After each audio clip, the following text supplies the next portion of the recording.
نحمده ونصلي على رسوله الكريم اما بعد فاعوذ بالله من الشيطان الرجيم بسم الله الرحمن الرحيم رب اشرح لي صدري ويسر لي امري واحلل عقدة من لساني يفقهوا قولي قال رسول الله صلى الله عليه وسلم من كان يؤمن بالله واليوم الآخر فَلْيُكْرِمْ ضَيْفَهُ وَمَنْ كَانَ يُؤْمِنُ بِاللَّهِ وَالْيَوْمِ الْآخِرِ فَلْيَصِلْ رَحِمَهُ وَمَنْ كَانَ يُؤْمِنُ بِاللَّهِ وَالْيَوْمِ الْآخِرِ فَلْيَقُلْ خَيْرًا أَوْ لِيَصْمُتْ۔ رسول اللہ صلی اللہ علیہ وسلم نے فرمایا، جو اللہ اور یوم آخرت پر ایمان رکھتا ہے اسے چاہیے کہ اپنے مہمان کی عزت کرے، اور جو اللہ اور یوم آخرت پر ایمان رکھتا ہے اسے چاہیے کہ صلہ رحمی کرے، اور جو اللہ اور یوم آخرت پر ایمان رکھتا ہے اسے چاہیے کہ بھلی بات کہے یا خاموش رہے۔ من کان یؤمن باللہ والیوم الآخر فلیکرم ضیفہ۔ میرا سوال آپ سے یہ ہے کہ مہمان کی عزت کا تعلق ایمان سے کیسے ہو گیا؟ مہمان کی عزت ایمان کا حصہ کیوں ہے؟ اکرام ضیف ایمان سے کیوں ریلیٹ کر دیا، یعنی اس کو ایمان کے ساتھ کیوں ملا دیا گیا؟ ہم جب ایمان کے بارے میں سوچتے ہیں تو ہمارے دل میں کبھی خیال آیا ہے کہ مہمان کی عزت بھی ایمانداری کا تقاضا ہے، ایماندار ہونا ہے؟ کبھی ایمان کی ڈیفینیشن میں مہمان بھی کوئی تشریف لایا ہے؟ پہلی بات یہ کہ ایمان کی جو ڈیفینیشن ہے اس حوالے سے میرے سے بات کیجیے۔ ایمان کس کو کہتے ہیں؟ دل کا یقین، زبان کا اقرار اور عمل کی تصدیق۔ لیس الایمان بالتمنی ولا بالتحلی ولکن ہوا ما وقر فی القلب وصدقہ العمل۔ ایمان کی جو ڈیفینیشن ہے اس میں یہ بات موجود ہے کہ وہ صرف دل کی کیفیت نہیں، وہ صرف زبان کا اقرار نہیں یا زبان کا دعویٰ نہیں، وہ عمل کی بھی تصدیق ہے۔ اس عمل میں ایک تو اللہ کا حق ہے، جیسے نماز وغیرہ۔ کیوں کہا گیا جس نے جان بوجھ کے نماز چھوڑی اس نے کیا کیا؟ کفر کیا، ایمان کے مخالف عمل کیا۔ اور اسی طرح جس نے مثلاً حج نہیں کیا اور اس کو حج کرنے کا خیال بھی نہیں آیا اور اس کے دل میں کوئی تڑپ بھی نہیں آئی، تو اس کے لیے کیا ہے؟ چاہے تو عیسائی ہو کے مرے، چاہے یہودی ہو کے مرے۔ تو جو عبادات ہیں حقوق اللہ، ان کی نفی کیا ہے اصل میں؟ ایمان کی مخالفت۔ اسی طرح حقوق العباد میں سے بھی بہت سی چیزیں ایسی ہیں کہ جو ایمان ہی کے پودے سے نکلی ہوئی ہیں، اس کی جڑیں زمین کے اندر ہیں، دل میں اتری ہوئی ہیں، اور اس کا اظہار زمین سے باہر ہے، بلند و بالا۔ اس کی کئی شاخیں ہیں، 70 سے زائد ہیں، بدع و 70 شعبہ والحیاء من الایمان۔ ایمان کی 70 سے اوپر شاخیں ہیں اور حیا بھی ایمان کا حصہ ہے۔ تو اصل بات یہ ہے کہ ہم ایمان کو ایک الگ چیز کے طور پہ نہیں لے سکتے، خانوں میں نہیں بانٹ سکتے۔ آپ یہ سب انٹر ریلیٹڈ ہیں۔ آپ یہ نہیں کہہ سکتے اچھا یہ تو ہے ایمان کا خانہ، یہ ہے عبادت کا خانہ، اور یہ فلانا خانہ، اور کسی وقت میں ایک کھانے میں کچھ ڈال دیا، کسی میں دوسرے میں۔ نہیں، ایسا نہیں ہے۔ یہ سب ایک ہی چیز ہے، نیچے سے اوپر تک ایک ہی ہے۔ اصلھا ثابت وفرعھا فی السماء۔ جڑ مضبوط ہے، شاخیں آسمان تک پھیلی ہوئی ہیں۔ ٹھیک ہے؟ اور جتنی جڑ مضبوط ہوگی اتنا عمل اچھا ہوگا، کیونکہ جس پودے کی جڑیں کھوکھلی ہوں، جس پودے کی جڑیں کمزور ہوں، اس کے اوپر کیا ایک بلند و بالا مضبوط درخت قائم رہ سکتا ہے؟ اکثر ایسا ہوتا ہے نا کہ بہت سی باتیں ہمیں پتہ ہوتی ہیں، ہمارے عمل میں کوئی نہیں ہوتی۔ کیوں؟ جڑیں کمزور ہیں۔ تو جس پودے کی جڑیں مضبوط ہوں اس کا عمل بھی مضبوط ہوتا جاتا ہے۔ بہت سے لوگوں کو یہ مشکل ہوتی ہے نا کہ عمل نہیں بدل رہا، عمل میں کب آئے گا؟ تو بات یہ کہ جتنی اس پودے کی نگرانی کریں گے، اس کو وقت پہ پانی دیں گے، زائد بھی نہیں دیں گے، تھوڑا بھی نہیں دیں گے، اتنا ہی وہ پھلے پھولے گا، اس کو ماحول ملے گا، اسے روشنی ملے گی، اسے غذا ملے گی. کچھ غذا زمین سے ملے گی، کچھ غذا فضا سے ملے گی، کچھ سورج سے ملے گی، کچھ ہوا سے ملے گی. ٹھیک ہے نا؟ یاد رکھیں غذا صرف زمین سے نہیں ملتی. پودے کو غذا صرف زمین سے نہیں ملتی، کہیں اور سے بھی ملتی، سن لائٹ سے بھی ملتی، ہوا سے، فضا سے. اچھا یہاں ایک بڑا اہم نقطہ ہے سمجھنے کا، اور وہ کیا ہے کہ ایمان کی مضبوطی کے لیے صرف علم کافی نہیں. علم کو اگر آپ بارش کہیں یا علم کو اگر آپ پانی کہیں تو صرف کتابیں پڑھ پڑھ کے، کلاسیں اٹینڈ کر کر کے اور علم کا ذخیرہ اکٹھا کر کر کے، تربیہ کی کلاسیں ہو کے پودا مضبوط نہیں ہوتا. اس سے تو بعض اوقات تو زائد پانی پہ بہنے لگتا ہے. صرف علم کافی نہیں، صرف علم کی مجلسیں بھی کافی نہیں. اچھے دوستوں کی کمپنی، اچھا ماحول، بصیرت، دوسروں کا وزڈم. کیونکہ آپ نے دیکھا ہوگا کہ جو لوگ صرف کتابی کیڑے ہوتے ہیں وہ عموماً عملی زندگی میں کچھ خاص کام نہیں کر سکتے، عمل کے کورے ہی ہوتے ہیں. اور جن لوگوں کی زندگی میں اعتدال ہوتا ہے، کتاب بھی ہوتی ہے، انسان بھی ہوتے ہیں، ماحول بھی ہوتا ہے. اٹس ویری امپورٹنٹ کہ how you carry your self. آپ اپنے آپ کو کس طرح کسی بھی مقام اور کسی بھی موقع پر کس انداز میں پیش کرتے ہیں. آپ کا اٹھنا بیٹھنا کاؤنٹ کرتا ہے، آپ کا ہنسنا، بولنا، مسکرانا، سب کچھ کاؤنٹ کرتا ہے. تو ایمان جو ہے وہ تو ایک بیج ہے. بیج ایکولی نیچے اور اوپر بڑھتا ہے، اور ایک اچھے پودے کے بڑھنے کے لیے صرف پانی دینا کافی نہیں، اس کے لیے اوپر کا ماحول. اور پھر آپ دیکھیں کہ جو اچھا پودا ہوتا ہے نا، اور جس کو ایک بلند مقام مل جاتا ہے، اس کے لیے تو کیا بھی کافی ہو جاتا ہے؟ فطل، شبنم بھی کافی ہے، اوس بھی کافی. بعض اوقات میں دیکھتی ہوں کہ کچھ جگہوں پہ ایسے پودے یا خوبصورت گھاس اگی بھی ہوتی ہے، تو پانی نہیں بھی ہوتا تو بعض اوقات کافی دن سروائیو کر بھی جاتے ہیں. تو اس میں سوچتی ہوں کہ بارش بھی نہیں ہوئی، پانی بھی نہیں دیا، کیسے سروائیو کر گئے؟ تو پھر مجھے خیال آتا کہ یہ شبنم تھی. تو جو اچھے پودے ہوتے ہیں ان کے لیے رات کو پڑنے والی اوس بھی کافی ہو جاتی ہے، تھوڑا علم بھی بہت ہو جاتا ہے، تھوڑی تھوڑی پھوار بھی پڑتی رہے تو بہت فائدہ ہو جاتا ہے ان کو، وہ سروائیو کر جاتے ہیں. لیکن کچھ پودے جن کے اپنے اندر کوئی جان نہیں، وہ نہیں بڑھتے. جو سطح زمین پر ہوتے ہیں، جن کی جڑیں مضبوط نہیں ہوتی، کیونکہ آپ نے دیکھا نا زمین کے اندر بھی تو ایک ویٹنس ہے نا، ایک تری ہے نا. زمین کو اگر آپ کھودنا شروع کر دیں تو تھوڑی دیر کے بعد کیا نکلتا ہے نیچے سے؟ گیلی مٹی آنے لگتی ہے، جس کو ثرا کہتے ہیں. قرآن پاک میں اللہ تعالیٰ فرماتے ہیں وَمَا تَحْتَ الثَّرَى، ثرا کہتے ہیں گیلی مٹی کو. ایک زمین کے اوپر جو ہے وہ خشک ہے، پھر اس کے بعد اندر ایک نیچرل تری یا نمی موجود ہے. تو جن درختوں کی جڑیں مضبوط ہوتی ہیں ان کو کچھ نیچے سے تر مٹی سے غذا مل جاتی ہے، اور کچھ شبنم، اوس وغیرہ مل ملا کے کام کر جاتے ہیں، اور وہ سخت موسموں میں بھی ہارڈ شپ برداشت کر لیتے ہیں اور بڑھتے رہتے ہیں، مرتے نہیں ہیں، ختم نہیں ہوتے. لیکن جو پودا ناکارہ ہوتا ہے بذات خود جھاڑ جھنکار ہے، یا پھر یہ کہ وہ جڑیں نیچے نہیں ہیں، تو اس کو یہ چیزیں فائدہ نہیں دیتی. ٹھیک ہے، تو ہمارے عمل کا انحصار ہمارے ایمان پر ہے. یاد رکھیے، خواہ اکرام ضیف ہو یعنی مہمان کی عزت ہو، خواہ رشتہ داروں سے اچھا سلوک ہو، خواہ اچھی بات کرنا ہو جس میں دوسروں کے لیے تکلیف نہ ہو، یہ سب کچھ ایمان سے جڑا ہوا ہے. جیسا ایمان ہوگا ویسا ہی عمل ہوگا. اچھا، یہاں ہو سکتا ہے آپ کے ذہن میں ایک سوال آئے کہ بعض لوگوں کا ایمان تو نہیں ہوتا مگر ان کا اخلاق بہت اچھا ہوتا ہے، یا کچھ چیزوں میں بہت اچھے ہوتے ہیں، ہوتا نا ایسے، تو وہ کیسے ہو جاتا ہے؟ ایمان کے علاوہ بھی کچھ اسباب ایسے ہوتے ہیں جو انسان کو مجبور کر دیتے ہیں. بعض موٹیوز، مفادات، دباؤ، پریشرز ایسے ہوتے ہیں کہ جو انسان کو اچھا بننے پر مجبور کر دیتے ہیں.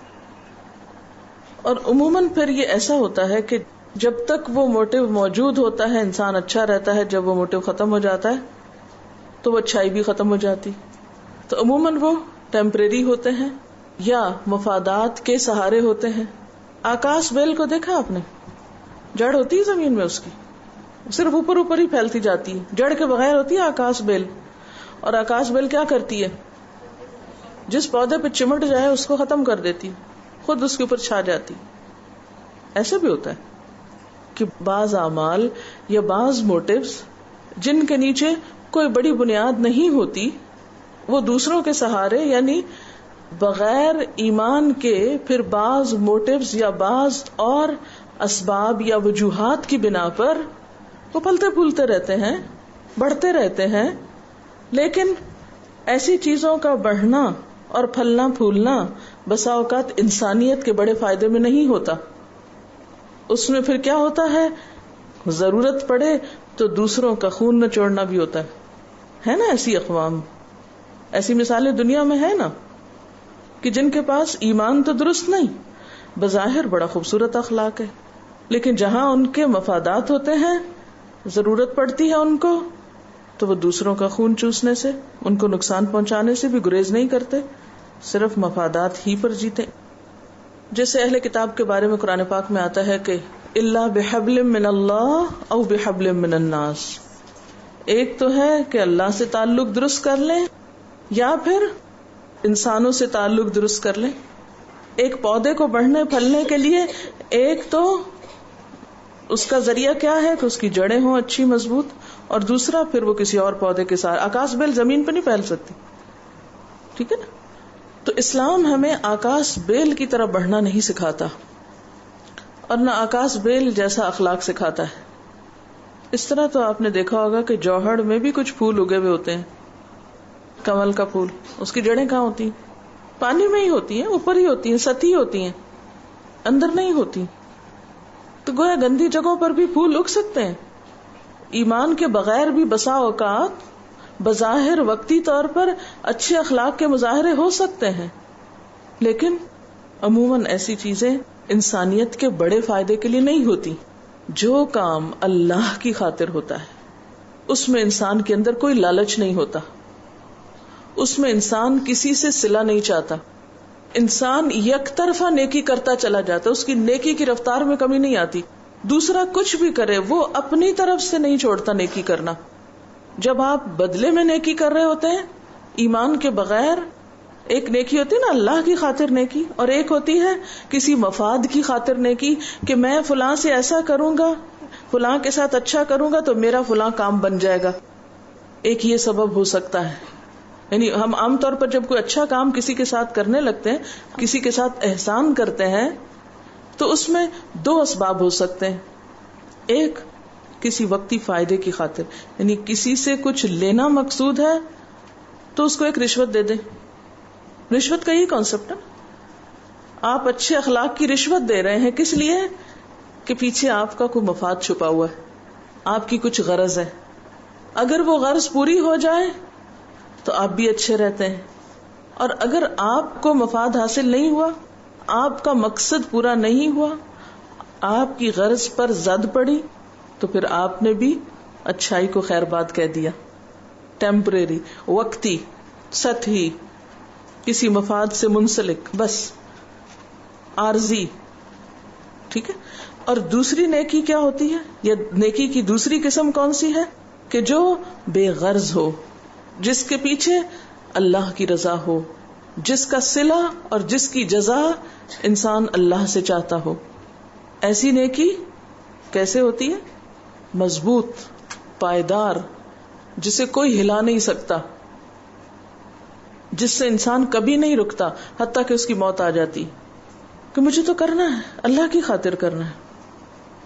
ایسے لوگ پھر اپنے کیے کا نہ تو احسان جتاتے ہیں اور نہ کر کے ضائع کرتے ہیں اس کو. پھر جیسے قرآن پاک میں آتا ہے لا تبطلوا صدقاتکم بالمن والاذى، اپنے صدقوں کو، صدقہ کیا ہے؟ ہر نیکی صدقہ ہے. اگر صدقے کا ایک آسان مفہوم لیا جائے تو ہر نیکی صدقہ ہے. کل معروف صدقہ، حدیث میں آتا ہے، یہ میری ڈیفینیشن نہیں ہے خود ساختہ. کل معروف صدقہ، ہر نیکی کا کام صدقہ شمار ہوتا ہے. تو لا تبطلوا صدقاتکم بالمن والاذى، اپنے صدقات کو، اپنی نیکیوں کو احسان جتا کے، دکھ دے کے ضائع نہ کرو. کالذی ينفق مالہ رئاء الناس، اس شخص کی طرح جو اپنا مال ریاکاری میں خرچ کرتا ہے، دکھاوے کے لیے بس کرتا ہے. اب یہاں پر آپ دیکھیں کہ جتنی بھی نیکیاں ان کو جب ایمان سے جوڑا گیا تو اس کا مطلب یہ کہ وہ اللہ کی خاطر ہو گئی. اب اس میں دوسرے سے صلے کی توقع نہیں رکھنی، اور اس میں پھر ہم ڈسکریمنیشن بھی نہیں کریں گے. پھر ہمارا پسندیدہ چاہنے والا انسان مہمان بن کے آئے یا ہمارا انتہائی ناپسندیدہ انسان، کیا کریں گے ہم؟ کچھ بہت فرق نہیں کریں گے. ایک تو نا قدرتی جذبات کا ایک فرق ہوتا ہے. کسی کے آنے کا آپ کو بہت انتظار ہوتا ہے، اس کے آنے پر ایک دلی خوشی ہوتی ہے، ایک ایسی کیفیت ہوتی ہے کہ انسان کے بس میں نہیں ہوتی. وہ تو ایک نیچرل سی بات ہے، اس میں کوئی پکڑ نہیں ہے اور نہ کوئی اس میں ناپسندیدگی ہے. اور ایک انسان کا آنا آپ کے دل پر بھاری ہوتا ہے. مثلا بہت سے لوگوں کو سسرال کی آمد یا سسرالی رشتہ داروں کی آمد بڑی بھاری لگتی. مثلا میکے سے کوئی آ جائے تو سر آنکھوں پر، سسرال سے کوئی آ جائے تو ناک منہ چڑھانے لگتے، کہیں ناک ہے کہیں آنکھیں. رویوں کا فرق آ جاتا ہے. تو اب کیا ہے کہ جو اللہ کی خاطر کرنے والا ہے اس کے رویے میں نہیں فرق آئے گا، چاہے اس کا دل نہیں بھی مان رہا، چاہے اس کو نہیں بھی اندر سے خوشی، لیکن وہ احسان کی جو ظاہری صورت ہے، نیکی کا جو ایک معیار ہے، اس سے نیچے نہیں اترے گا، کیونکہ اس کے اخلاق کو زیب نہیں دیتا کہ وہ اس سے نیچے اترے.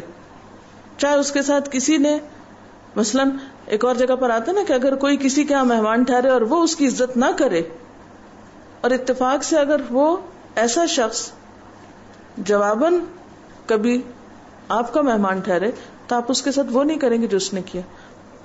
ایسے میں انسان پھر اخلاق کے اسی اعلیٰ معیار پہ رہتا ہے، پھر وہ اپنی نیکی کے موقع کو نہیں گنواتا. وہ کہتا کوئی بات نہیں، اس کا اخلاق اس کے ساتھ، میرا اخلاق میرے ساتھ، اس نے کیا اپنے لیے، مجھے کرنا اپنے لیے. تو یہ ہے معنی اس کا کہ من کان یؤمن باللہ، جس نے اللہ کو مضبوط پکڑا ہوا ہے، جو اللہ کی خاطر نیکی کرنے والا ہے، اسے چاہیے کہ مہمان کی عزت کرے، یعنی ہر حال میں عزت کرے، چاہے مہمان نے اس کی عزت کی ہو یا نہ کی ہو اس سے پہلے. اور یہاں پر آپ دیکھیں صرف اللہ پر ایمان نہیں ہے، یوم آخرت کی بات بھی ساتھ ہے. اور جو یوم آخرت پر ایمان رکھتا ہو اسے چاہیے کہ رشتہ داروں کے ساتھ جوڑ کے رکھے. یصل کا لفظ کس سے ہے؟ وصل سے.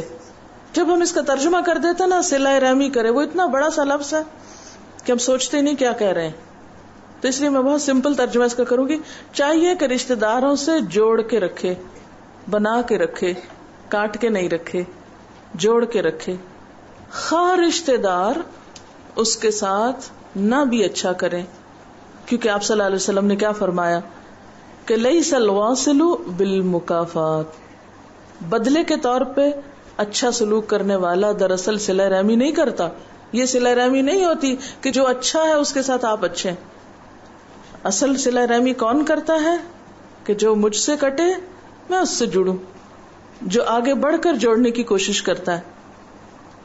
ومن کان یؤمن باللہ والیوم الآخر فلیقل خیرا او لیصمت.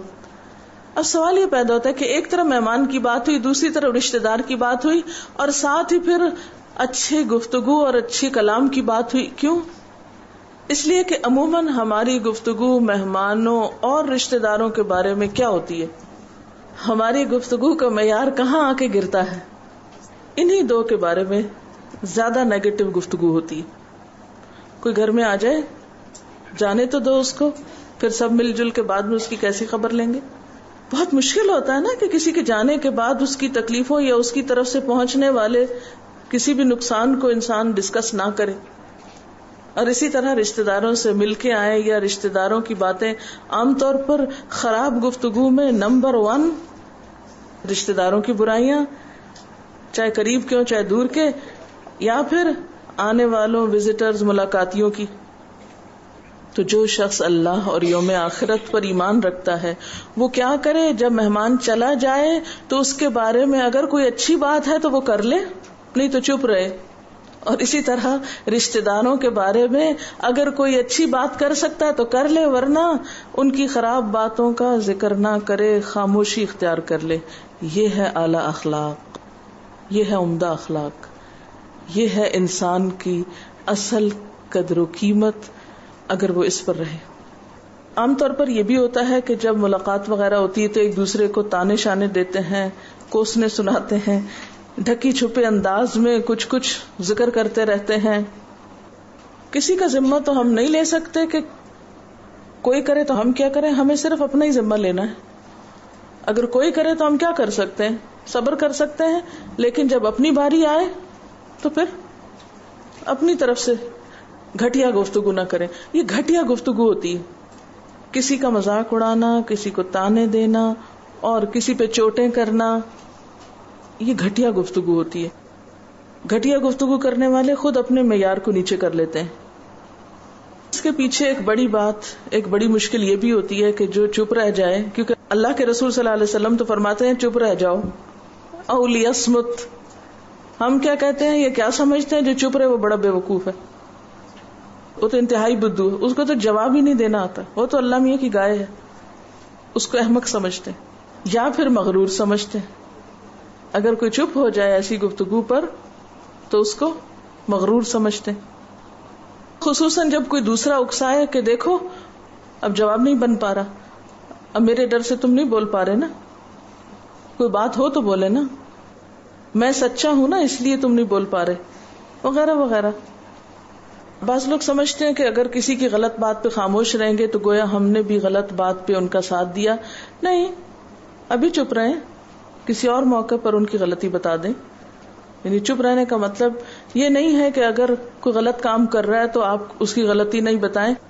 نہی عن المنکر کا مطلب یہ ہے کہ دوسرے کو بھی غلطی سے روکا جائے. وہ تو بتایا جائے گا لیکن کسی اور موقع پہ بتا دیا جائے.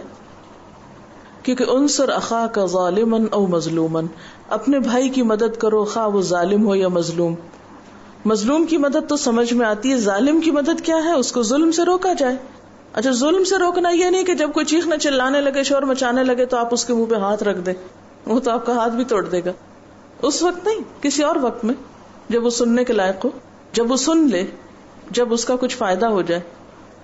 اب سوال یہ ہے کہ اکرام ضیف کا مطلب کیا ہے، مہمان نوازی کا مطلب کیا ہے.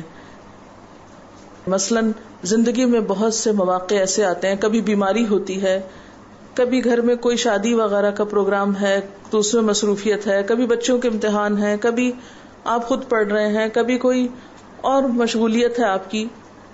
تو اب آپ مہمانوں کو اس طرح اٹینڈ نہیں کر سکتے جس طرح آپ پہلے مثلا کیا کرتے تھے. تو اس سلسلے میں یہ سمجھنا بے حد ضروری ہے کہ اکرام کا مطلب کیا ہے، عزت دینے کا مطلب کیا ہے. عزت دینے میں پہلی بات تو یہ کہ ان کے آنے پر ناگواری کا احساس نہ ہو. جیسے ہم عام طور پہ کہتے ہیں مہمان بلائے جان. اب یہ جملہ جو ہے کوئی اسلامی اخلاقی جملہ نہیں ہے، یعنی کسی کو بلائے جان کہہ کے پکارنا. چاہے آپ کے دل میں کوئی مشکل پریشانی یا تکلیف ہے بھی، اپنے منہ سے ایسی باتیں نہ نکالیں. تو اکرام میں پہلی بات تو یہ ہے کہ دوسرے کے پیچھے یا آنے پر یا سامنے ناک بو نہ چڑھائیں.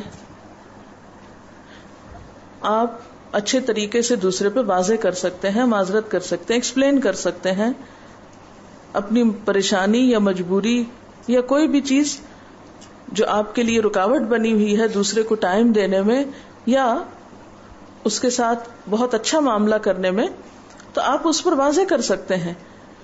یعنی بد اخلاقی سے پیش نہ آئیں، بدتمیزی نہ کریں، بیزاری کا اظہار نہ کریں، اور اسی طرح ناروا گفتگو نہ کریں، جو خاص طور پر اس حدیث کے آخر میں آتی ہے بات. دوسری طرف آپ دیکھیے کہ مہمان نوازی میں یہ بھی تو آتا ہے نا کہ مہمان کا حق 3 دن تک ہوتا ہے، جس میں پہلا دن تو انعام کا دن ہے، یعنی پہلے 3 دن ایک طرح سے انعام کا ہے، اور اس کے بعد وہ شخص بالکل گھر والوں کی طرح ہو جائے گا. اس کا مطلب نہیں گھر والوں کی طرح ہو جائے تو اس کے ساتھ اس کی بے عزتی بے شک شروع کر دیں، نہیں، یا لڑائی شروع کر دیں. مطلب یہ ہے کہ جیسے عام اپنے گھر میں عام طور پر آپ لوگ مل جل کر رہتے ہیں، اسی طرح ان کے ساتھ مل جل کر رہیں. اسی طرح قرآن پاک میں ہمیں یہ تعلیم دی گئی ہے کہ اگر آپ کسی کو اٹینڈ نہ کر سکتے ہوں اور اس کو آپ بتا دیں تو اسلامکلی آپ کے اوپر کوئی گناہ نہیں ہوگا اور وہ مہمان کی تکریم کے خلاف نہیں ہوگا. وَإِذَا قِيلَ لَكُمُ ارْجِعُوا فَارْجِعُوا هُوَ أَزْكَىٰ لَكُمْ. جب تم سے کہا جائے کہ واپس چلے جاؤ تو واپس چلے جاؤ، وہ تمہارے لیے زیادہ پاکیزہ بات ہے، زیادہ بہتر ہے، بجائے اس کے کہ جھجک میں نہ بتاؤ دوسرے کو کہ تم اس وقت کس مصروفیت میں ہو اور پھر اس کو توجہ بھی نہ دو اور پھر تعلقات خراب ہوں. تو اس سے بہتر ہے کہ اس کو بتا دو. مثلا کسی نے مجھے فون کر کے کہا کہ میں فلاں تاریخ کو آپ کے پاس آنا چاہتی ہوں، کسی دوسرے شہر سے کال تھی. میں نے کہا میں اس تاریخ کو یہاں نہیں ہوں گی، آپ اس کے بعد کوئی تاریخ طے کر لیں پھر آپ آ جائیں. کیا مجھے نہیں کہنا چاہیے تھا؟ نہیں. میں کہتی ہائے اس نے پہلی دفعہ آنے کا کہا ہے تو میں اب اسے کیسے نہ کروں، تو میں اپنا پروگرام کینسل کر دوں. کیسے کینسل کر سکتی ہوں جبکہ میرے پروگرام کے ساتھ اور سینکڑوں لوگوں کا پروگرام بندھا ہوا ہے. تو مجھے صاف واضح لفظوں میں دوسرے کو بتا دینا چاہیے کہ فلاں تاریخ کو میری یہ مشغولیت ہے، میں معذرت خواہ ہوں کہ اس تاریخ کو میں آپ کو اٹینڈ نہیں کر سکوں گی، آپ اپنا پروگرام اس کے بعد رکھ لیجئے. کیا اسلام نے ہمیں یہ نہیں سکھایا کہ دوسروں کے گھر جانے سے پہلے کیا کرو؟ اجازت لو. یعنی آپ کسی دوسرے شہر سے آ رہے ہو، نہ آپ نے اطلاع دی، نہ آپ نے اجازت لی، نہ آپ نے پوچھا، تو آپ نے دوسرے کو ایک آزمائش میں مبتلا کر دیا. اور خصوصاً اگر کوئی شخص ایسا ہے کہ جس کی اور بہت سی ذمہ داریاں ہیں گھر کے علاوہ بھی. ایک تو یہ نا کہ عام طور پر گھر میں خواتین ہوتی ہیں، چلیں آ بھی گئے تو کوئی بات نہیں. اسی طرح کیا منع نہیں کیا گیا کہ عین کھانے کے وقت کسی کے گھر میں نہ داخل ہو؟ یہ بھی تو اسلامی اخلاق ہے نا. اجازت لے کر جانا ضروری ہے. پھر ایسے وقت میں نہ جہاں اللہ یہ کہ ایمرجنسی ہو، تو پھر ایمرجنسیز کو تو سب ایک دوسرے کے ساتھ ڈیل کرتے ہیں. ایمرجنسیز میں تو سب ایک دوسرے کی رعایت رکھتے ہیں. جو خدا نخواستہ بیمار ہو گیا، کسی کو مدد چاہیے، کسی کو کوئی ایسا مشورہ کرنا ہے، یا آپ ایک گھر میں رہتے ہیں تو اس میں آپ کا کھلا عام میل جول ہے، تو وہ اس میں ہر وقت اجازت کی ضرورت نہیں ہوتی. لیکن اگر آپ کسی دوسرے علاقے سے، دوسرے شہر سے، دوسرے ملک سے آ رہے ہیں تو دوسرے کی رعایت رکھ کے جانا ہوگا. اکرام کا مطلب یہ نہیں ہے کہ آپ صرف فضول فالتو بیکار باتیں کیے جائیں بیٹھے رہیں، پھر ہر تھوڑی دیر کے بعد پوچھیں اچھا اور کیا حال چال ہے. یہ تو اپنا بھی وقت ضائع کرنا ہے اور دوسروں کا بھی ضائع کرنا ہے. ٹھیک ہے نا. تو اس میں آسان طریقے سے. اور پھر یہ ہے کہ اگر آپ اپنے اوقات مقرر کریں گے تو دوسروں کو بھی پتہ چل جائے گا کہ آپ کے اوقات کیا ہیں. مثلا ہماری ایک اسٹوڈنٹ تھی، تو انہوں نے اپنی روٹین بتائی کہ ہمارے سب رشتہ داروں کو، دوستوں، عزیزوں، سب کو پتا ہے کہ ہم رات 9 بجے کے بعد سو جاتے ہیں. شروع میں لوگوں نے مائنڈ کیا، پھر سب کو پتا چل گیا. اب سب ہمارا بلکہ احترام کرتے ہیں کہ ہاں اس کے بعد ان کے گھر نہیں جانا. میرے خیال ہے بعض اوقات ہم خود بھی دوسرے پہ واضح نہیں کرتے کہ ہماری مصروفیت کیا ہے، تو اس سے مس انڈرسٹینڈنگ ہوتی. کیونکہ جب آپ ان کے ساتھ بیٹھے ہیں، آپ ان سے ان کے حال پوچھئے، ان کو اپنا حال بتائیے، وہ کیا کرتے ہیں اس میں دلچسپی لیجئے، اور اس کے ساتھ آپ اپنے حالات ان پر رکھیے کہ آپ پڑھ رہے ہیں، آپ کو پڑھنے کا کتنا فائدہ ہو رہا ہے اور کیا سیکھ رہے ہیں. اپنی مشغولیات، اپنی دلچسپیاں ان کے سامنے ذکر کریں تو انشاءاللہ تعالی ایک انڈرسٹینڈنگ ڈیولپ ہوگی. قرآن پاک کی ایک آیت ہے کہ یا ایھا الذین آمنوا قولوا قولا سدیدا یصلح لکم اعمالکم ویغفر لکم ذنوبکم. اے لوگو جو ایمان لائے ہو، کیا کرو؟ قولوا قولا سدیدا، درست بات کیا کرو، سیدھی بات کیا کرو، اسٹریٹ فارورڈ رہا کرو. اللہ تمہارے حالات کی اصلاح کر دے گا اور تمہارے گناہوں پہ معافی کا پردہ ڈال دے گا. ہم بات سیدھی نہیں کرتے. بعض اوقات ہماری بہت سی مشکلات وہاں سے شروع ہوتی ہیں جب ہماری باتوں میں الجھن ہوتی ہے. ہمارے دل میں کچھ ہوتا ہے، ہماری زبان پہ کچھ ہوتا ہے. نہ ہم صاف گوئی سے کام لیتے ہیں، نہ سچی بات کرتے ہیں، اور نہ ہی کھل کے کسی کو اپنا مسئلہ بتاتے ہیں یا اس کے ساتھ شیئر کرتے ہیں. اس سے پھر بہت سی مشکلات پیدا ہوتی ہیں. صحابہ کرام کی اگر زندگی کے حالات پڑھیں تو سب سے بڑی چیز جو مجھے اٹریکٹ کرتی ہے ان کی زندگیوں میں ایک سادگی. اور یہ سادگی صرف یہ نہیں کہ سادہ کپڑے پہننا سادگی ہوتا ہے، گفتگو میں، معاملے میں، اور ان کا اسٹریٹ فارورڈ ہونا، سیدھی بات کرنا. ہم لوگ سیدھی بات نہیں کرتے، اس سے بہت سی مشکلات پیدا ہوتی ہیں. چند ایک باتیں میں آپ کو بتا دیتی ہوں کہ مثلاً کیا چیزیں ہو سکتی ہیں. مہمان کی عزت میں جن چیزوں سے بچنا چاہیے، نمبر 1 تو تنگ دلی ہے کہ دل تنگ ہونے لگے، اب یہ آ گئے ہیں، اب ان کو کھانا کھلانا پڑے گا، ہمارا بجٹ الٹ جائے گا. یا یہ ہے کہ ہم ہمارا وقت ضائع ہو جائے گا. اسی قسم کی کوئی بھی چیز یعنی دل کی تنگی، اس سے بچنا چاہیے. نمبر 2، بے رخی، پرواہ نہ کرنا. بعض لوگوں کا حال یہ ہوتا ہے کہ آپ کے سامنے کھانا بھی لا کے رکھ دیں گے، آپ کو بستر بھی بہت اچھا دے دیں گے، لیکن نہ آپ کے پاس بیٹھیں گے اور نہ سیدھے منہ بات کریں گے. انسان کو ایسا محسوس ہوتا ہے جیسے کوئی چور بن کے داخل ہوا ہے، کہیں کوئی مجرم ہے. پھر اسی طرح سرد مہری، اس سے بھی بچنا چاہیے. یعنی پاس بیٹھے بھی ہوں گے تو بات نہیں کریں گے. کس طرح؟ یعنی ایک کولڈنس کا رویہ، اس میں کوئی مسکراہٹ نہیں، کوئی بات نہیں، کچھ نہیں، بس ایک بیریئر ہے، ایک حجاب ہے دونوں کے درمیان. اسی طرح ماتھے پہ بل ڈال کے بات کرنا، منہ موڑ کے بات کرنا، یہ سب چیزیں دوسرے کی بے عزتی میں شامل ہیں، اکرام ضیف کے خلاف ہیں. تو کرنا کیا چاہیے؟ وہ کام جس سے دوسرا راحت محسوس کرے، خندہ پیشانی سے پیش آنا، خوش اخلاقی سے. پھر اسی طرح یہ کہ کھانے پینے کا اپنی حیثیت کے مطابق انتظام کرنا. عام طور پہ ہمارے ہاں اپنی شان یا اپنا نام بڑھانے کے لیے بعض اوقات مہمان کو بیمار کیا جاتا ہے. یعنی اتنے کھانے پکا کے رکھیں گے. ایک دفعہ کہیں جانا ہوا میرا تو انہوں نے بہت سارے کھانے پکا کے رکھے تھے. میں نے ان سے پوچھا یہ کھانا پکانے میں آپ کو کتنا وقت لگا؟ کہنے لگی 3 دن لگے ہیں. میں نے وہیں ہاتھ روک لیا. میں نے کہا اس میں سے پتہ نہیں کیا کچھ باسی ہے، اور میں اگر باسی چیز ذرا بھی کھا لوں تو مجھے تکلیف ہو جاتی. اب میرے لیے یہ معمہ تھا کہ اس میں سے فریش کیا ہوگا جو آج ہی پکا ہوگا، چاہے وہ تھوڑا سا ہی کیوں نہ ہو، تو صرف میں وہ لے لوں. میرے لیے وہ جو ڈھیر تھا کھانوں کا، وہ میرے اوپر ایسے تھا جیسے کوئی چیز میرے اوپر آ رہی ہے. وہ دیکھنا بھی برداشت نہیں ہو رہا تھا. یعنی بعض اوقات ہم اکرام یا عزت دینا کس کو سمجھتے ہیں کہ رنگا رنگ کی چیزوں سے میز بھر دی جائے، اتنا کچھ پکایا جائے، چاہے 3 دن لگے، فریج فریزر میں باسی کر کر کے رکھا جائے، پھر اس کو اوپر ٹاپنگ کر کے سجا کے اپنی شان و شوکت کا مظاہرہ کیا جائے، چاہے دوسرا بیمار پڑ جائے یا دوسرا ایک بوجھ تلے دب جائے یا ایک روب میں آ جائے. کیونکہ کوئی بھی چیز جو حد سے بڑی بھی ہوتی وہ دوسرے کے لیے خوشی کا سبب نہیں ہوتی، وہ دوسرے کے لیے تکلیف اور پریشانی کا سبب ہو جاتی. تو اکرام میں یا عزت میں ضروری نہیں کہ بہت زیادہ کھانا کھلایا جائے یا رنگا رنگ کے کھانے کھلائے جائیں. اپنی حیثیت کے مطابق جو بھی ہے، جو کچھ بھی ہے، جو میسر ہے. مہمان کے سامنے ایسی باتیں بھی نہیں کرنی چاہیے کہ جس سے اس کو آپ کی بیزاری کی سینس ہو. مثلا وہ آج تو میری ماسی بھی نہیں آئی، اور آج تو فلاں بچہ بھی بیمار ہو گیا اور بڑی مشکل ہوئی، اور یعنی انڈائریکٹلی ایسی گفتگو شروع کر دینا کہ جس سے پتا چلے کہ آپ کا آنا ہمارے لیے وبال جان ہے. یعنی منہ سے یہ کہنے کی بجائے کہ آپ وبال جان ہیں، ایسی باتیں کہی جائیں کہ دوسرا اپنے آپ کو مجرم سمجھنے لگے کہ وہ یہاں اس نے قدم کیوں رکھا. یہ نہیں ہونا چاہیے. پھر اسی طرح یہ ہے کہ استقبال کرنے میں ہونا کیا چاہیے کہ کوئی آئے، استقبال کرنے کے بعد حال چال پوچھے، بٹھائیں، کھانے کو کچھ ہے تو آفر کریں. جیسے حضرت ابراہیم علیہ السلام نے فرشتوں کو ویلکم کیا، بٹھایا اور کھانا لینے چلے گئے.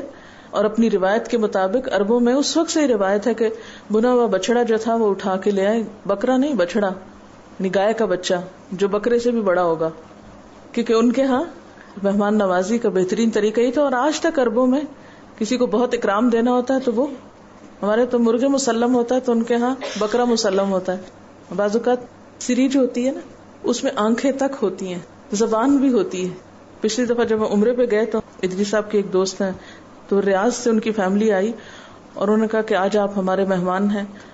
تو وہ کھانا لے کر آئے. اتنے بڑے بڑے ٹرے میں چاول تھے اور چاولوں کے اوپر اسی طرح وہ بکرا رکھا ہوا تھا اور سری بھی تھی اور سری میں آنکھیں اور وہ زبان بھی. اچھا، اب ان کے ہاں مہمان کے اکرام میں یہ کہ خود بھی ساتھ بیٹھتے ہیں، ایک ہی ٹرے میں سب کو کھانا ہوتا ہے، اور پھر اصرار بھی بہت زیادہ کرتے. اب میں تو چپ کر گئی، جو بچوں نے دیکھا تو خوف زدہ. اب وہ اصرار پہ اصرار کریں کہ تم کھاتے کیوں نہیں. جیسے وہ ابراہیم علیہ السلام نے کہا کہ کیا ہے تمہیں، کھاتے کیوں نہیں ہو. اب یہ کہیں کہ کھائیں تو کھائیں کیسے، زبان نظر آ رہی ہو کس طرح کھائیں. دانت تک بھی نہیں نکالتے وہ. ان کا سٹائل یہ دھو لیتے ہیں، وہ کہتے ہیں پاک ہے، اس میں کیا چیز ہے ایسی. تو یہ ہے کہ ہر قوم کا مزاج ہوتا ہے نا اپنا کھانے کا. تو ہو سکتا ہے کہ بعض اوقات آپ کسی ایسے شخص کے پاس جائیں جو اپنی طرف سے انتہائی عزت کا معاملہ کر رہا ہو اور آپ کے لیے پریشانی کا سبب ہو. بہرحال اچھا، پھر آپ دیکھیں کہ مہمان کے سامنے کھانا بڑھانا. ابراہیم علیہ السلام نے کیا کیا؟ قربہ الیہم. بعض لوگ لا کے رکھ دیتے ہیں، اس کے بعد نہیں پوچھیں گے آپ کو آپ کھائیں یا نہ کھائیں. ان کا کام پورا ہو گیا، ان کی سجاوٹ مکمل، کیونکہ انہوں نے طریقہ سیکھا ہے کہیں سے میز لگانے کا، وہ انہوں نے ہر چیز اپنی جگہ پہ رکھ دی، پریکٹیکل دوہرا دیا. لیکن اس کے بعد پوچھا نہیں. سنت میں سے ہے قربہ الیہم، چاہے سامنے رکھی ہوئی چیز پھر بھی آگے بڑھائی جائے، اٹھا کے پیش کی جائے. کیونکہ بعضوں کا جب ہم بڑی بڑی میزیں لگا لیتے ہیں نا اور سب طرف چیزیں بکھری ہوئی ہوتی ہیں، تو اب مہمان بعضوں کا تو خود گھوم کے پھر کے وہ سب کچھ لا بھی نہیں سکتا، تو اگر کوئی ایک آدھ اس میں سے سرو کر رہا ہو، سب مہمانوں کو پیش کر رہا ہو، تو یہ بھی اکرام میں ہوتا ہے، یہ بھی عزت میں سے. پھر اسی طرح یہ ہے کہ اگر کوئی کھانا بنایا جا رہا ہو یا کچھ انتظام کیا جا رہا ہو تو اس کا اظہار نہیں بہت کرنا چاہیے. کتنے برتن کھٹکانے لگے کچن میں جا کے آپ اور دم دم الماریاں بجائیں یا کچھ نہیں. ابراہیم علیہ السلام جب لانے کے لیے گئے کچھ تو چپکے سے گئے تھے. فراغ الی اہلہ، یعنی دبے پاؤں گئے، مہمانوں کو نہیں پتا چلا کہ کیا لانے جا رہے ہیں. اب ایسا کہ وہ اندر سے آوازیں آ رہی ہوتی ہیں، وہ فریج سے فلاں چیز بھی نکال لو اور یہ بھی ڈال لو اور وہ بھی کرو، ایک ہنگامہ ہوتا ہے. تو یہ بھی اخلاق کے منافی چیزیں ہیں کہ جو ہے بس خاموشی سے لے آؤ. ان سب چیزوں سے بچنا کیوں ضروری ہے؟ اس لیے کہ مہمان بوجھ محسوس نہ کرے. آپ ڈھیروں چیزیں لا رہے ہیں لیکن انداز اتنا خراب ہے کہ وہ ایک بھی نہ کھا سکے، خوف کا مارا کہ پتہ نہیں اب اندر چیخ پکار ہو رہی تھی، شاید ہمارے ہی آنے پر یہ سب ہو رہا ہے. تو اس چیز سے بھی بچنا چاہیے. کھانے کے لیے جب ہاتھ دھلائیں تو پہلے خود ہاتھ دھو کر دسترخوان پر پہنچیے اور پھر مہمان کے ہاتھ دھلوائیے.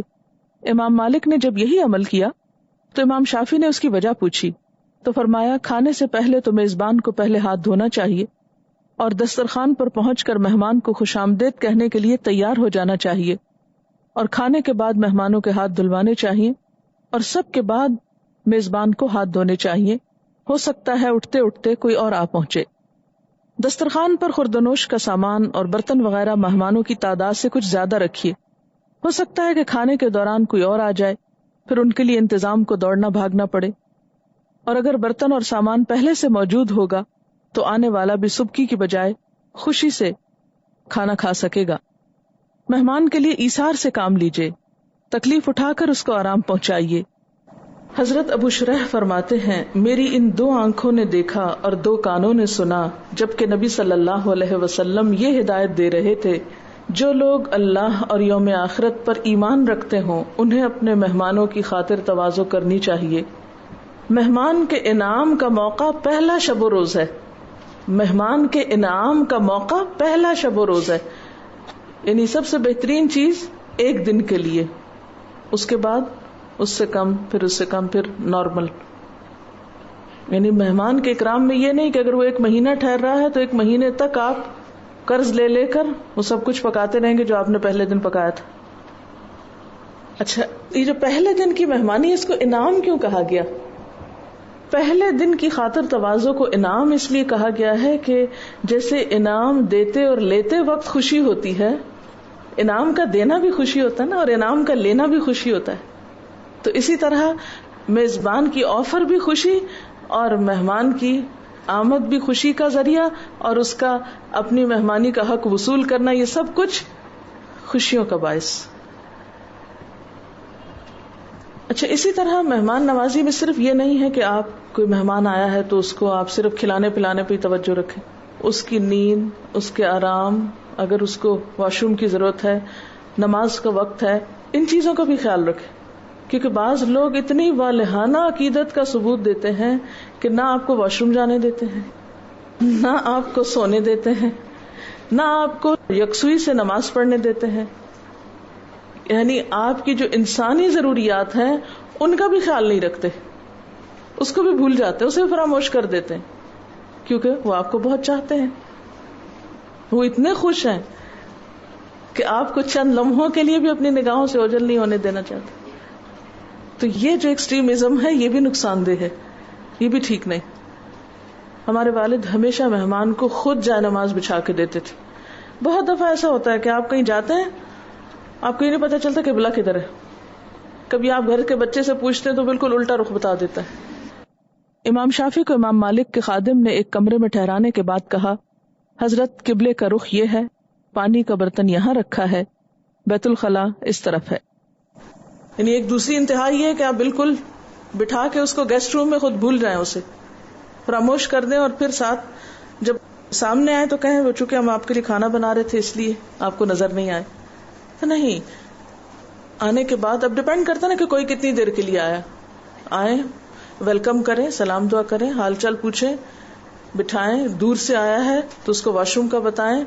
اگر اسے نہانے کی ضرورت ہے, جیسے بازو کی گرمی کا موسم ہے, یہ سفر بہت طویل ہے, تو اس کا بندوبست کریں, اس کے بستر کا بندوبست کریں, اس کو جائے نماز بچھا کے دیں. اس کو اگر کھانے کا وقت ہے تو کھانا کھلائیں, چائے کا وقت ہے تو چائے پلائیں. یعنی کچھ بھی حسب حالات, کیونکہ بعض اوقات ایسا ہوتا ہے کہ مہمان کے کھانے کا وقت ہوتا ہے اور آپ کی چائے کا وقت ہوتا ہے.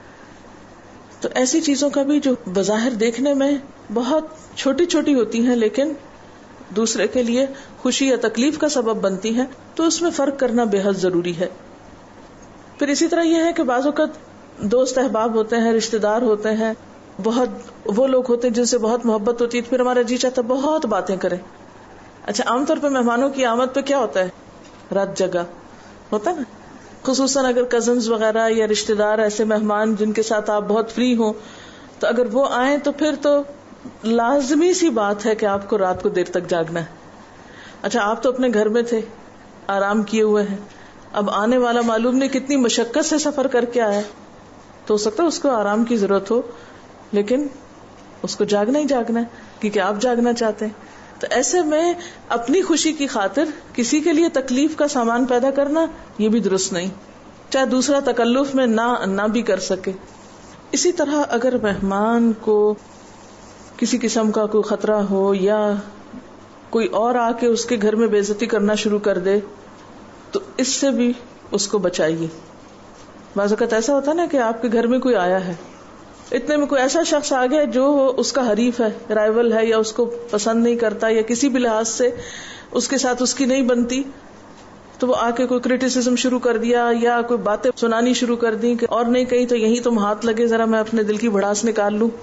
تو میزبان کو چاہیے کہ پھر وہ آگے جا کے بچ بچاؤ بھی کرائے, اپنے مہمان کی عزت کرے اور کروائے.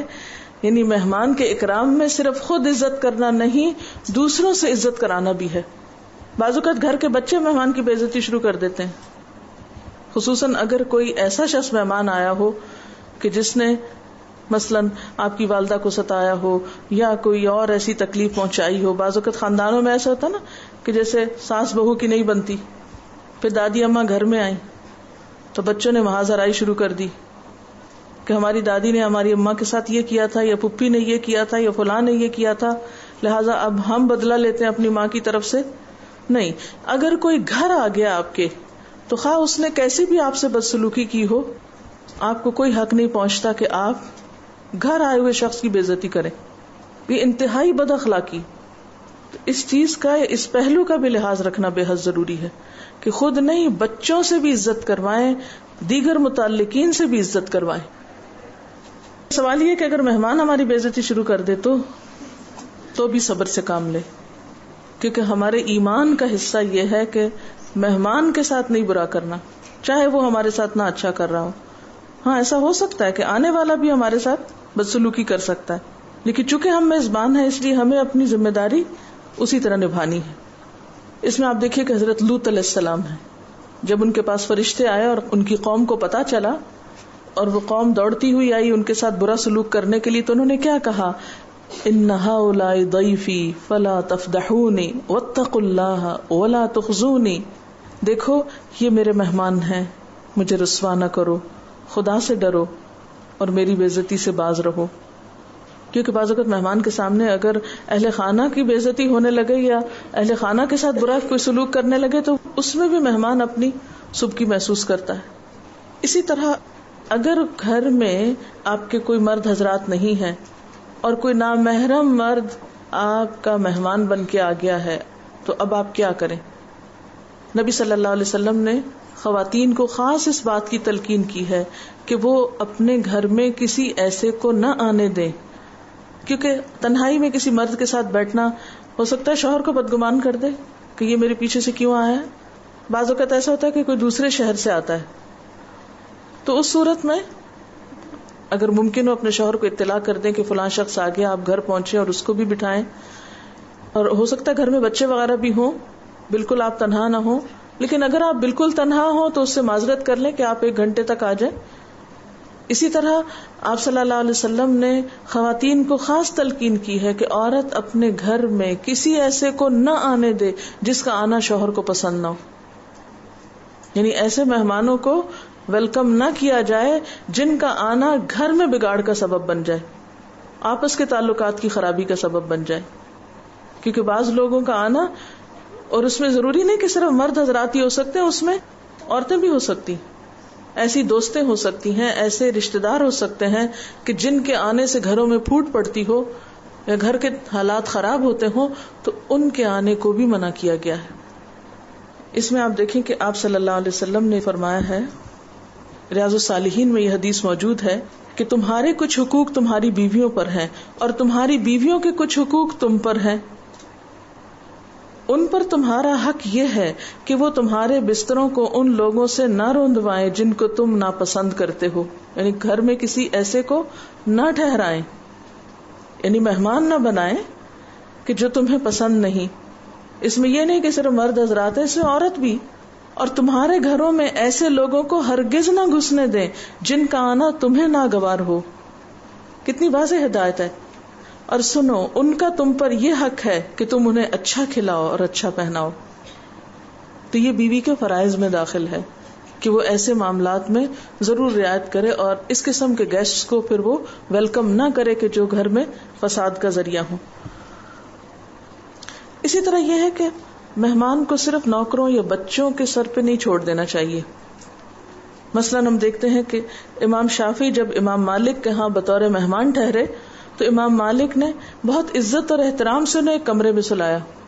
سحر کے وقت امام شافعی نے سنا کہ کسی نے دروازہ کھٹکھٹایا اور بڑی ہی شفقت سے آواز دی، آپ پر خدا کی رحمت ہو، نماز کا وقت ہو گیا ہے۔ امام شافعی فوراً اٹھے، کیا دیکھتے ہیں کہ امام مالک کے ہاتھ میں پانی کا بھرا ہوا لوٹا ہے اور وہ دروازے پہ کھڑے ہیں۔ امام مالک امام شافعی کے استاد بھی تھے۔ امام شافعی کو کچھ شرم سی محسوس ہوئی، امام مالک نے محسوس کر لیا اور بہت محبت کے ساتھ بولے کہ تم خیال نہ کرو، مہمان کی خدمت تو کرنا ہی چاہیے، یعنی اگر عمر میں یا مرتبے میں کوئی چھوٹا بھی ہے آپ سے تو بھی فرض بنتا ہے۔ اور وہ مشہور حدیث تو آپ نے سنی ہوگی کہ ایک مرتبہ نبی صلی اللہ علیہ وسلم کی خدمت میں ایک شخص آیا اور بولا، حضور میں بھوک سے بےتاب ہوں۔ آپ نے اپنی کسی بیوی کے یہاں کہلایا، کھانے کے لیے جو کچھ موجود ہو بھیج دو۔ جواب آیا، اس خدا کی قسم جس نے آپ کو پیغمبر بنا کر بھیجا ہے، یہاں تو پانی کے سوا اور کچھ نہیں۔ آپ نے دوسری بیوی کے ہاں کہلا بھیجا، وہاں سے بھی یہی جواب آیا، یہاں تک کہ آپ نے ایک ایک کر کے سب بیویوں کے ہاں کہلوایا، سب کے ہاں سے اسی طرح کا جواب آیا۔ اب آپ اپنے صحابیوں کی طرف متوجہ ہوئے اور فرمایا، آج رات کے لیے اس مہمان کو کون قبول کرتا ہے؟ یعنی اسے بھی پتہ چلتا ہے کہ اگر آپ کے پاس مہمان نوازی کے لیے کچھ نہیں تو آپ اپنے کسی دوست، ہمسائے یا رشتہ دار سے بھی مدد لے سکتے ہیں مہمان نوازی کے لیے۔ ایک انصاری صحابی نے کہا، یا رسول اللہ، میں قبول کرتا ہوں۔ انصاری مہمان کو اپنے گھر لے گئے، گھر جا کر بیوی کو بتایا، میرے ساتھ یہ رسول اللہ صلی اللہ علیہ وسلم کے مہمان آئے ہیں، ان کی خاطرداری کرو۔ بیوی نے کہا، میرے پاس تو صرف بچوں کے لائق کھانا ہے۔ صحابی نے کہا، بچوں کو کسی طرح بہلا کر سلا دو۔ جب مہمان کے سامنے کھانا رکھو تو کسی بہانے سے چراغ بجھا دینا اور کھانے پر مہمان کے ساتھ بیٹھ جانا تاکہ اس کو یہ محسوس ہو کہ ہم بھی کھانے میں شریک ہیں۔ اس طرح مہمان نے تو پیٹ بھر کے کھایا اور گھر والوں نے ساری رات فاقے سے گزاری۔ صبح جب یہ صحابی نبی صلی اللہ علیہ وسلم کی خدمت میں حاضر ہوئے تو آپ نے دیکھتے ہی فرمایا، تم دونوں نے رات اپنے مہمان کے ساتھ جو حسن سلوک کیا ہے وہ اللہ کو بہت پسند آیا ہے۔ جسے وہ آتا ہے نا، وَيُؤْثِرُونَ عَلَىٰ أَنفُسِهِمْ وَلَوْ كَانَ بِهِمْ خَصَاصَةٌ۔ بعض اوقات خود بھوکے رہ کے یا خود تکلیف اٹھا کر بھی دوسرے کو خوش کرنا پڑتا ہے۔ یعنی ہم بلنٹلی یہ نہیں کہہ سکتے ہمارے پاس کیا ہے جو ہم کسی کی مہمانی کریں یا ہم کیوں کریں۔ حضرت ابو الاحوص جشمی اپنے والد کے بارے میں بیان کرتے ہیں کہ ایک بار انہوں نے نبی صلی اللہ علیہ وسلم سے پوچھا، اگر کسی کے پاس میرا گزر ہو اور وہ میری ضیافت اور مہمانی کا حق ادا نہ کرے اور پھر کچھ دنوں کے بعد اس کا گزر میرے پاس ہو تو کیا میں اس کی مہمانی کا حق ادا کروں؟ یعنی جس نے میرا حق نہیں دیا کیا میں اس کا دوں یا اس کی بے مروتی اور بے رخی کا بدلہ اسے چکھاؤں؟ آپ نے فرمایا نہیں، بلکہ تم بہرحال اس کی مہمانی کا حق ادا کرو۔ اسی طرح مہمان سے دعا بھی کروانی چاہیے، یہ اس کو عزت دینے کے لیے، اکرام دینے کے لیے ہوتا ہے۔ حضرت عبداللہ بن بسر کہتے ہیں کہ نبی صلی اللہ علیہ وسلم میرے والد کے ہاں مہمان ٹھہرے، ہم نے آپ کے سامنے ہریسہ پیش کیا، آپ نے تھوڑا سا تناول فرمایا، پھر ہم نے کھجوریں پیش کی، آپ کھجوریں کھاتے تھے اور گٹلیاں شہادت کی انگلی اور بیچ کی انگلی میں پکڑ پکڑ کر پھینکتے جاتے تھے، شہادت کی انگلی اور بیچ کی انگلی سے پکڑتے تھے، یعنی بھی ایک سٹائل ہے نا۔ پھر پینے کے لیے کچھ پیش کیا گیا، آپ نے نوش فرمایا اور اپنے دائیں طرف بیٹھنے والے کے آگے بڑھا دیا۔ جب آپ تشریف لے جانے لگے تو والد محترم نے آپ کی سواری کی لگام پکڑ لی، یعنی مہمان کے لیے گاڑی کا دروازہ بھی کھولنا چاہیے، رخصت کرتے وقت دروازے تک آنا چاہیے، اور درخواست کی کہ حضور ہمارے لیے دعا فرمائیں۔ نبی صلی اللہ علیہ وسلم نے دعا فرمائی، اللہم بارک لہم فیما رزقتہم واغفر لہم وارحمہم، اللہ تو نے ان کو جو رزق دیا ہے اس میں برکت فرما، ان کی مغفرت فرما اور ان پر رحم فرما۔ یہ ہے اکرام ضیف۔ سوال یہ کہ اکثر بہت سارے مہمان آ جاتے ہیں اور آپ ان سب کو اکٹھا نہیں اٹینڈ کر سکتے۔ مجھے اس کا تجربہ میری بیٹی کی شادی کے موقع پر ہوا، تو اس میں میرا کام، باقی تو بہت الحمدللہ مددگار تھے، ہیلپر تھے، بہت سے کام انہوں نے کیے، لیکن میں نے اپنے ذمے جو کام رکھا وہ یہ تھا کہ میں ڈیلیبریٹلی سوچ سمجھ کر شعوری طور پر ہر مہمان کے پاس تھوڑی تھوڑی دیر بیٹھ کر اٹھ رہی تھی۔ جب ایک دفعہ سرکل مکمل کر لیتی پھر دوسری دفعہ شروع کر لیتی۔ اس میں چونکہ میرے سسرال بھی تھے، میکے والے بھی تھے اور لوگ بھی تھے، تو مسلسل میں اسی پر توجہ رکھے ہوئے تھی کہ کوئی رہ نہ جائے جس کے پاس میں نہ بیٹھوں۔ اور پھر اتفاق یہ ہوا کہ بہت رات ہو گئی، اب لوگ جب سارے بہت دن کے بعد ملتے ہیں تو آپس میں گپ شپ باتیں شاتیں شروع ہوتی ہیں اور چلتی چلی جاتی ہیں، لیکن یہ ہے کہ مجھے یہی تھا کہ سب سے بہترین انٹرٹینمنٹ اس وقت کیا ہے، یعنی اب آف کورس کھانا وغیرہ کھلانے کے بعد کہ اب سب کو ٹائم دیا جائے اور اس میں کوئی ڈسکریمنیشن نہ ہو کہ یہ میرے پیرنٹس اور ان کی فیملی ہے تو ان کے پاس مجھے زیادہ وقت دینا چاہیے اور یہ دوسرے ہیں تو ان کے پاس کم، نہیں، کوئی بھی جو آیا ہو ہر ایک کے پاس بیٹھا جائے۔ اس میں بس نمازوں کے لیے بیچ میں اٹھتی تھی اور باقی وقت تو اس میں آپ خود شعوری کوشش کریں کہ جتنے بھی لوگ آئے ہیں سب سے کچھ نہ کچھ بات ہو جائے، یہ نہیں کہ جو ہمارے پسندیدہ ہیں ان کے ساتھ تو ہم جڑ کے بیٹھ جائیں اور باقی سب کو اگنور کر دیں، یہ نہ ہو۔ اسی طرح مہمانی کے بھی آداب ہیں۔ کسی کے ہاں مہمان جائیں تو حسب حیثیت میزبان یا میزبان کے بچوں کے لیے کچھ تحفے تحائف لیتے جائیں، اور تحفے میں میزبان کے ذوق اور پسند کا لحاظ کیجیے۔ تحفوں اور ہدیوں کے تبادلے سے محبت اور تعلق کے جذبات بڑھتے ہیں اور تحفہ دینے والے کے لیے دل میں گنجائش پیدا ہوتی ہے۔ جس کے ہاں بھی مہمان بن کر جائیں کوشش کریں کہ 3 دن سے زیادہ نہ ٹھہریں، الا یہ کہ کوئی خصوصی حالات ہوں اور میزبان ہی شدید اصرار کرے۔ نبی صلی اللہ علیہ وسلم کا ارشاد ہے، مہمان کے لیے جائز نہیں کہ وہ میزبان کے ہاں اتنا ٹھہرے کہ اس کو پریشانی میں مبتلا کر دے۔ صحیح مسلم میں ہے کہ مسلمان کے لیے جائز نہیں کہ وہ اپنے بھائی کے ہاں اتنا ٹھہرے کہ اس کو گناہگار کر دے۔ لوگوں نے کہا، یا رسول اللہ صلی اللہ علیہ وسلم گناہگار کیسے کرے گا؟ فرمایا، اس طرح کہ وہ اس کے پاس اتنا ٹھہرے کہ میزبان کے پاس ضیافت کے لیے کچھ نہ رہے۔ ہمیشہ دوسروں کے ہی مہمان نہ بنیے، دوسروں کو بھی اپنے ہاں آنے کی دعوت دیجیے اور دل کھول کر خاطر تواضع کیجیے۔ مہمانی میں جائیں تو موسم کے لحاظ سے ضروری سامان ساتھ لے جائیے تاکہ میزبان کو تکلیف نہ ہو۔ میزبان کی مصروفیات اور ذمہ داریوں کا بھی لحاظ رکھیے اور اس کا اہتمام کیجیے کہ آپ کی وجہ سے میزبان کی مصروفیات متاثر نہ ہوں اور ذمہ داریوں میں خلل نہ پڑے۔ میزبان سے طرح طرح کے مطالبے نہ کیجیے، وہ آپ کی خاطر مدارت اور دلجوئی کے لیے خود سے جو اہتمام کرے اسی پر میزبان کا شکریہ ادا کیجیے اور اس کو کسی بے جا مشقت میں نہ ڈالیے۔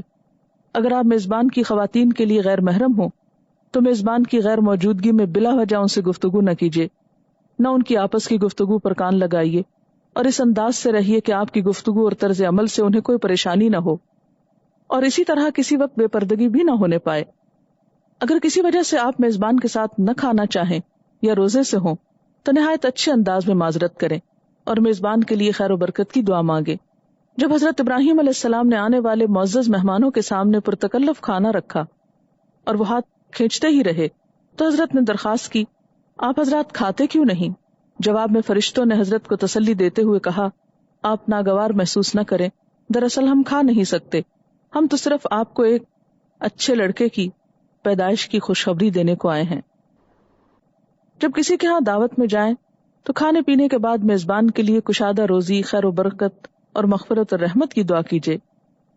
حضرت ابو الحسن نے نبی صلی اللہ علیہ وسلم اور آپ کے صحابہ کرام کی دعوت کی۔ جب لوگ کھانے سے فارغ ہوئے تو آپ نے فرمایا، اپنے بھائی کو صلہ دو۔ صحابہ نے پوچھا، صلہ کیا دیں یا رسول اللہ صلی اللہ علیہ وسلم؟ فرمایا، جب آدمی اپنے بھائی کے ہاں جائے اور وہاں کھائے پیے تو اس کے حق میں خیر و برکت کی دعا کرے، یہ اس کا صلہ ہے۔ نبی صلی اللہ علیہ وسلم ایک بار حضرت سعد بن عبادہ کے ہاں تشریف لے گئے۔